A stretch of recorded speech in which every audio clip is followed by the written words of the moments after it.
My wife called me in the middle of the night, clearly a little drunk. She said she'd had too much and needed me to come pick her up. I rushed over to the private club she mentioned, only to find myself being asked to put on a bathrobe the second I walked in. Next thing I know, I'm surrounded by a bunch of wealthy women in their 50s, all laughing and flirting with me like it was some kind of game. Then a few of them jumped me, pinned me to the ground, and told me to crawl like a dog. As humiliating as it was, all I could think about was whether Haley was okay. Hours went by before she finally showed up, hair a mess, leaning on her male assistant, giving me this cold little smirk. That's when it hit me. She set the whole thing up. For him, I was furious. I got on the phone and said through clenched teeth, 3 days. I want every single Spencer business buried. Today was our 3rd wedding anniversary. I left work early, put together a candlelight dinner, and waited for Haley to get home. When she called at 9 that night, I was a little annoyed, but mostly just worried. So I grabbed my keys and went to get her. When I got to the club, a staff member asked me to change into a bathrobe. Why? I'm just here to pick someone up. I was completely confused. Sir, we have a very exclusive clientele. Street clothes could compromise our hygiene standards. I just wanted to find Haley fast, so I went along with it. They took my phone too, but something felt off about the robe. It was way too thin and flimsy, and it wouldn't even close all the way. I shook it off and headed straight to the room Haley had told me about. The second I opened the door, a curly-haired woman in her 50s grabbed me and yanked me inside, whooping like she'd won a prize. All right, ladies, we agreed I get him first. I froze. Before I could back out, the door slammed shut behind me. Over a dozen middle-aged women were staring at me with these creepy grins on their faces. Easy, Nancy. Look at him, he's a good one. Share the wealth. Haley is so lucky. Where'd she find a guy like this? Some of them already had their phones out, filming me. I panicked. There's been a mistake.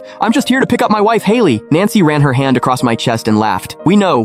Haley will show up once you take good care of us first. Before I could say another word, a bunch of them rushed me. They ripped off the bathrobe and pinned me to the floor. I fought back hard, which just seemed to get them more excited. Nancy, what's tonight's plan? This one's got some fight in him, I love it. A heavy-set woman with short hair sat down on my stomach, while others held down my arms and legs. My face burned with rage and humiliation. Who the hell are you people? I'm calling the cops. The short-haired woman laughed. Call the cops? Everyone here signs a confidentiality agreement, sweetheart. You're not going anywhere. I never signed anything. Nancy's patience ran out. She walked over and slapped me hard across the face. Keep making noise and I'll make sure the Spencers are done for. My stomach dropped. She was threatening the Spencer family. Was Haley being held somewhere too? Nancy noticed I'd gone quiet and smiled, touching my face like I was a pet. There you go. Behave tonight and I'll make sure the Spencers come out on top. Worried about Haley, I decided to stay calm and figure out what was really going on. Then Eileen got up, pulled a chain out of the nightstand drawer, and handed it to Nancy. Nancy's eyes lit up. She snapped it around my neck with a nasty smile. Get on all fours. Let me show you off. This was beyond humiliating. I refused to break. I stared them down, eyes burning. Nancy yanked the chain hard. Still not gonna behave? Let me show you how this works. She grabbed a leather whip off the wall and came at me.